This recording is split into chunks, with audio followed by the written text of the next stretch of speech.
Que a graça e a paz do Senhor esteja com todos. Amém? Quero convidar os irmãos que nós possamos abrir as nossas Bíblias no Evangelho de Marcos, no capítulo 5. Jesus está atravessando o mar com seus discípulos e aquele contexto em que vem um forte vendaval e quase leva o barco a afundar. E Jesus está dormindo, descansando. Ele estava muito cansado, estava descansando quando ele foi acordado. Os discípulos vão perguntar para ele: olha, Senhor, nós estamos morrendo aqui, o Senhor não se importa conosco? E Jesus levanta, acalma o mar, né, cessa a ventania e consegue então chegar do outro lado do mar, aonde ele vai se encontrar com um homem. Diz assim, Evangelho de Marcos, capítulo 5, a partir do verso 1. Eles atravessaram o mar e foram para a região dos Gerazenos. Quando Jesus desembarcou, um homem com o espírito imundo veio dos sepulcros ao seu encontro. Esse homem vivia nos sepulcros e ninguém conseguia prendê-lo, nem mesmo com correntes, pois às vezes lhes haviam sido acorrentados pés e mãos, mas ele arrebentara as correntes e quebrara os ferros de seus pés. Ninguém era suficientemente forte para dominá-lo. Verso 5. Noite e dia ele andava gritando e cortando-se com pedras entre os sepulcros e nas colinas. Quando ele viu Jesus de longe, correu e prostrou-se diante dele e gritou em alta voz: Que queres comigo, Jesus, Filho do Deus Altíssimo? Rogo-te, por Deus, que não me atormentes. Pois Jesus lhe tinha dito: saia deste homem, espírito imundo. Então Jesus lhe perguntou: qual é o seu nome? Meu nome é Legião, respondeu ele, porque somos muitos. E implorava a Jesus com insistência que não os mandassem sair daquela região. Uma grande manada de porcos estava pastando numa colina próxima. Os demônios imploraram a Jesus: manda-nos para os porcos para que entremos neles. E ele lhes deu permissão. E os espíritos imundos saíram e entraram nos porcos. A manada, cerca de 2.000 porcos, atirou-se do precipício abaixo em direção ao mar e nele se afogou. Verso 14. Os que cuidavam dos porcos fugiram e contaram esses fatos na cidade, nos campos, e o povo foi ver o que havia acontecido. Quando se aproximaram de Jesus, viram ali o homem que fora possesso da legião de demônios, assentado, vestido e em perfeito juízo, e ficaram com medo. Os que tinham visto contaram ao povo o que acontecera ao endemoniado, e falaram também sobre os porcos. Então o povo começou a suplicar a Jesus que saísse do território deles. Quando Jesus estava entrando no barco, o homem que estivera endemoniado suplicou-lhe que lhe deixasse ir com ele. Jesus não o permitiu, mas disse: vá para casa, para a sua família, e anuncia-lhes o quanto o Senhor fez por você e como teve misericórdia de você. Verso 20. Então aquele homem se foi e começou a anunciar em Decápolis quanto Jesus tinha feito por ele. Todos ficavam admirados. Muito obrigado, Senhor, pela tua palavra, que aqui está santa e bendita. Fala-nos através dela neste momento. Nós te pedimos no nome de Jesus. Amém. Um encontro surpreendente em que Jesus parece ter a intenção de atravessar o mar somente para abençoar a vida daquele homem. Somente para transformar a vida daquele homem. E Jesus encontra com um homem como eu e você, feito à imagem e semelhança de Deus, para ter uma vida abençoada, para ter uma vida com propósito, para ter uma vida em que glorifique o Senhor. Mas aquele homem, por algum motivo, estava longe de Deus. E quando ele começa a andar longe de Deus, muitas coisas começam a acontecer com aquele homem, que vai acabar por ser um homem endemoniado, um homem que está nu, pelado, e um homem que mora nos sepulcros, ainda entre os mortos ali, um homem que tem apenas ódio no seu coração, apenas maldade, e sempre quando alguém se aproximava dele, ele queria matar, queria machucar, como se feria a si próprio, com pedras se cortando, buscando alguma forma de morrer. E esse homem encontra-se com Jesus, quase que uma caricatura de um ser humano. Alguém que está entregue completamente nas mãos do diabo. E aqui Jesus vai nos mostrar algo muito interessante que ele denuncia para nós aqui, que ele mostra para nós que o motivo do nosso inimigo é o quê? Matar, roubar e destruir. Ele quer, e o que ele quer é envergonhar o ser humano, é humilhar o ser humano, é tratar o ser humano como se ele fosse um lixo. Pior que um cachorro abandonado na rua. Não os cachorros de hoje, mas daquela época. Tratado como um animal. E as pessoas não se importavam com aquele homem. Um homem que estava longe de Deus, que estava à mercê do diabo e que tinha a sua vida totalmente destruída. Será que nós temos esse tipo de pessoas acontecendo hoje? Se você quer ver claramente assim, você pode dar um pulinho ali na Cracolândia, você vai ver algo parecido. Mas a gente não precisa ir longe, não. A gente não precisa ir longe.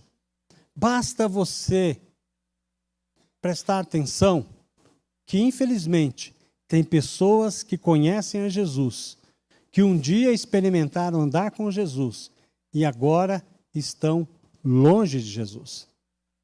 Pessoas da mesma situação como esse homem endemoniado. Talvez não estão aparentemente endemoniados, mas estão escravos do pecado, e como escravos do pecado, tem então o diabo direito de destruir e de acabar com a vida dele. Tantas pessoas que estão destruindo os seus casamentos, tantas pessoas que estão destruindo a sua vida, que não pensam na sua família, que abandonam a sua família ou querem abandonar a sua família, tantas pessoas que não sabem que atitude tomar para que possa voltar ao Senhor, porque estão escravizados, e não só escravizados, estão com seus ouvidos tapados, estão cegos espiritualmente, que não conseguem nem ver e nem ouvir a voz do Senhor. Não conseguem ouvir o clamor que Deus tem dado a eles, chamando eles para retornar. Hoje, infelizmente, nós temos pessoas, talvez não está imunda, mas talvez de roupa, mas talvez está imunda de espírito. Às vezes está nu, com a sua vergonha posta, porque está longe do Senhor. E o diabo, ele faz exatamente isso. Ele mata, ele destrói, mesmo quando você está vestido com a roupa bonitinha. Mesmo que aparentemente você esteja bem, mas às vezes dentro do seu coração, dentro da sua vida, na sua casa, na sua intimidade, está longe de Deus. Mas esse homem aqui, ele aprende que Deus vai fazer um milagre na vida dele. E o milagre que Deus vai fazer na vida desse homem, é o milagre que Deus quer fazer na vida de todos os homens. Curar o pecado. Mas não se cura o pecado com doses homeopáticas. não se cura o pecado dizendo, olha, eu sei que eu estou errado, mas um dia eu vou voltar para o Senhor. Uma hora Deus vai fazer. O tratamento do pecado é igual a um tratamento de câncer. Não pode haver meias medidas. Não dá para pôr um pano quente. Não dá para abafar. Tem que fazer um tratamento agressivo, quimioterápico, para poder vencer aquela doença. E nós precisamos ser confrontados com o nosso pecado. Deus quer apontar, a primeira coisa que Deus fala para nós, que a cruz de Jesus mostra para nós é, você está em pecado. E nós precisamos reconhecer. Porque quando um doente reconhece que é doente, é o primeiro caminho para ele ser curado. É o caminho, é o primeiro passo para que ele seja curado e restaurado pelo Senhor. E ele se encontra com o próprio Deus, aquele homem se encontra com o próprio Deus, porque os demônios vão perto de Jesus, porque eles conhecem Jesus. Eles sabem que Jesus é o Filho de Deus, tanto que quando chegam perto de Jesus, eles se lançam aos pés de Jesus. Tem uma versão que vai dizer que eles vão adorar Jesus. Eles se debruçam diante de Jesus e perguntam, o que querem conosco, Filho do Deus Altíssimo? Porque eles sabem da palavra de Deus. E João também vai dizer isso lá em 1 João, capítulo 3, verso 8, quando ele diz, para isto se manifestou o Filho de Deus, para desfazer as obras do diabo. Então, quando alguém se lança aos pés de Jesus, ao mesmo tempo que aqueles demônios estavam se dobrando diante de Jesus, havia um homem ali. E Deus estava disposto, Jesus estava disposto a restaurar a vida daquele homem. E é interessante porque os demônios que estão sobre aquele homem, dominando aquele homem, eles não resistem à presença de Deus. Eles se dobram na presença. É interessante nós acharmos demônios se dobrando diante de Deus. Mas em Filipenses capítulo 2, tem um texto que diz que um dia todo joelho se dobrará diante do Senhor. E toda língua confessará que Jesus Cristo é o Senhor para a glória de Deus Pai. Todo mundo um dia vai se ajoelhar. Anjos, demônios, homens, salvos, ímpios, todo mundo vai se ajoelhar. E todos vão ter que confessar com a boca que Jesus Cristo é o Senhor. E aqui nós olhamos para o texto no verso 9 e 10 e vai dizer o seguinte, e perguntou-lhe, Jesus perguntando aos demônios, qual é o teu nome? E lhes respondeu dizendo, Legião é o meu nome, porque somos muito, e rogavam-lhe muito que não os enviasse para fora daquela região.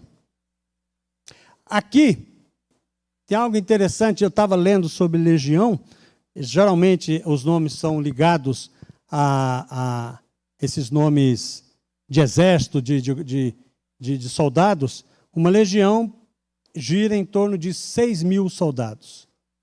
Imagina uma pessoa endemoniada onde há 6.000 demônios. E ali você vê como aquele homem estava escravizado.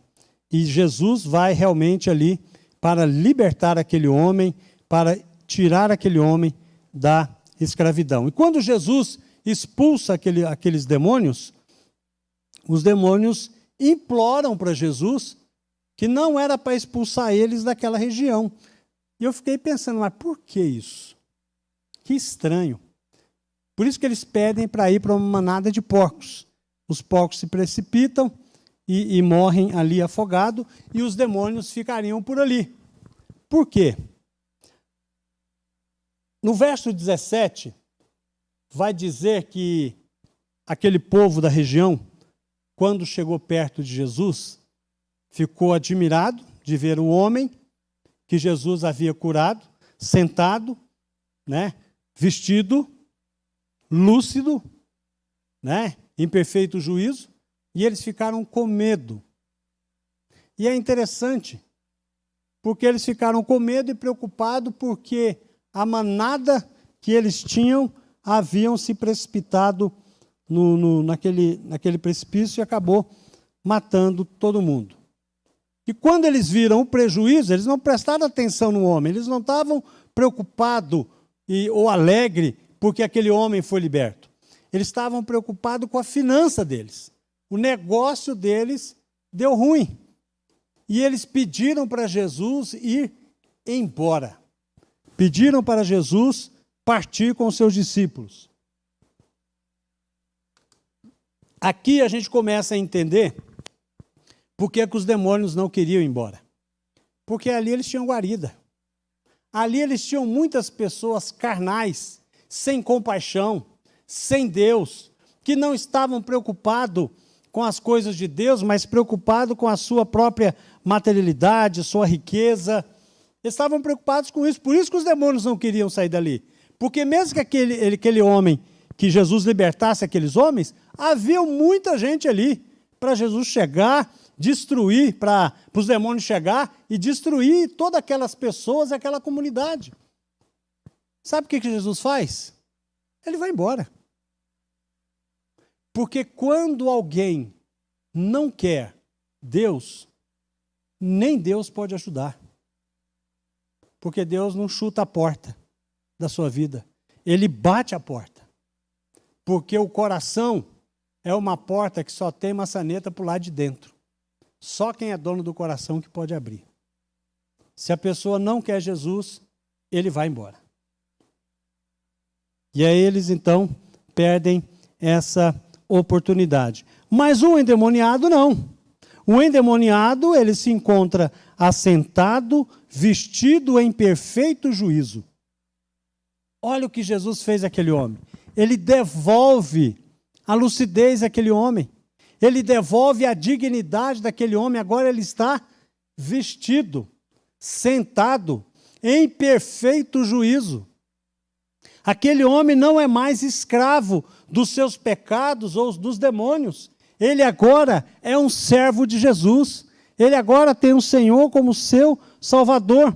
O encontro com Jesus trouxe libertação àquele homem.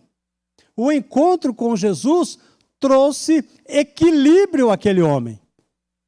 O encontro com Jesus tirou ele de uma vida de vergonha, de humilhação. O encontro com Jesus deu àquele homem um objetivo.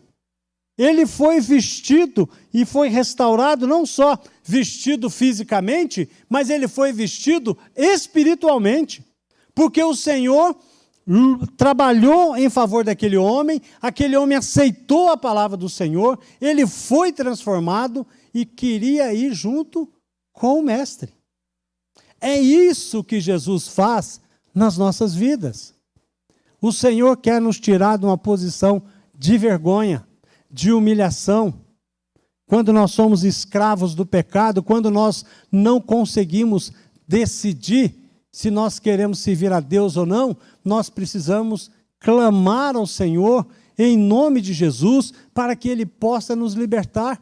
Quando tem algo na nossa vida, um pecado na nossa vida que nos escraviza, uma condição que nos escraviza, você que está em casa me assistindo, e você sabe daquilo que te persegue, você sabe daquilo que o seu coração assalta você e queira fazer você pecar, você precisa pedir perdão a Deus, para que Deus possa transformar a sua vida. Deus não se alegra nessa condição em que você está. Deus não está feliz porque você está em pecado, não. Deus não está torcendo para você cair, para que Ele possa lançar um raio e mandar você para o inferno e castigar você. Não. Romanos capítulo 8 diz que Deus é por nós. Ele não é o nosso adversário. Ele está ao nosso favor, Ele está lutando e quer lutar para que eu e você possamos ter uma vida abençoada. Mas para isso nós precisamos tomar uma decisão. Precisamos nos render aos pés de Jesus. Precisamos pedir perdão pelos pecados. Precisamos abrir o nosso coração e dizer: Senhor, transforma a minha vida, me perdoa, me livra dessa condição pecaminosa. Nós precisamos fazer isso. É necessário abrir a boca, confessar Jesus como Salvador e dizer para o Senhor: transforma a minha vida, e permitir essa transformação. E foi o que aconteceu com este homem. Quando Jesus foi embora, aquele homem queria ir com Jesus e disse para Jesus: posso ir com você? Engraçado, eu achei que Jesus ia falar sim. Jesus falou sim, não. Não. Jesus mandou ele de volta para a família dele. Jesus restaura a família destruída. E ele diz o seguinte: vai para a sua família e anuncie quanto o Senhor fez por você e como teve misericórdia de você. Aquele homem não foi salvo para viver uma vida de qualquer forma. Aquele homem foi salvo para ter a sua vida salva, a sua vida transformada e ser um homem que seria levado para Decápolis, aonde pregaria o evangelho do Senhor Jesus, aonde tantos ficariam admirados com aquilo que o Senhor fez. Deus deu um propósito para a vida daquele homem. Deus não somente nos salva, nos restaura, nos livra, escreve o nosso nome no livro da vida, como nos dá um propósito, uma missão para a nossa vida, que é falar de Jesus e é testemunhar. Aquele homem foi além. Ele não foi só na família, não. Ele foi aonde ele parava. A empolgação dele era tanta que aonde ele passava, ele falava de Jesus. Aonde ele passava, ele comunicava o que Deus fez na vida dele. Pensa no testemunho desse homem, pensa na convicção do seu testemunho e quantas vidas foram transformadas através desse testemunho. Aqui nós aprendemos algo muito importante.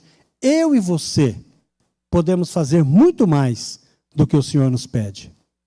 Podemos fazer muito mais. Podemos abençoar muito mais as pessoas. Podemos testemunhar muito mais daquilo que o Senhor fez por nós. Podemos fazer além daquilo que o Senhor pede para nós, para que a nossa vida não seja uma vida mesquinha, mas seja uma vida excelente, em que o Senhor será glorificado. Assim, a libertação de Jesus parte do princípio da regeneração do nosso coração. Primeira coisa que o Senhor muda é o nosso coração. É o propósito que está no nosso coração. E nós não podemos permitir que no nosso coração habite sentimentos mesquinhos, sem amor, egoísmo, orgulho, mas precisamos sim ter um coração simples, transformado, cultivando o amor, a paz, o perdão e deixando Deus tomar conta cada vez mais, para que o propósito dele se cumpra na minha vida, se cumpra na sua vida. Isso é o que o Senhor quer fazer para nós. E que nós possamos permitir que Deus use a nossa vida. E se há algo na sua vida, se há alguma área na sua vida, que você sabe que o Senhor não está dominando, que o Senhor não é Senhor, entregue essa área da sua vida a Deus, para que Ele possa mudar, fazer um milagre, transformar a sua vida, para que você seja abençoado. Que o Senhor nos abençoe. Oremos ao Senhor. Pai, em nome de Jesus, aqui está, ó Deus, a sua santa e bendita palavra, ó Deus, que foi, ó Deus, colocada aqui de uma forma simples, clara, para que todos nós sejamos abençoados. Ó Deus, em nome de Jesus, não permita, ó Deus, que o inimigo das nossas almas tenha autoridade ou legalidade para mudar a nossa vida e tirar o seu propósito de nós. Nos fortaleça, Senhor, nos abençoe para que possamos ficar firmes dentro da Tua vontade, com humildade no coração, reconhecendo que o Senhor é capaz de transformar as nossas vidas e que nós possamos sempre confiar no Senhor. Ó Deus, e se existe alguém que está escravizado pelo diabo, eu te peço em nome de Jesus, liberta essa pessoa nesta noite, Senhor. Que o teu Espírito visite essa pessoa. E a área dessa pessoa, ou se todas as áreas dela está nas mãos do inimigo, ó Deus, repreende o inimigo em nome de Jesus, ó Pai, e faz a tua obra redentora na vida dessa pessoa. É a nossa oração no nome de Jesus. Amém.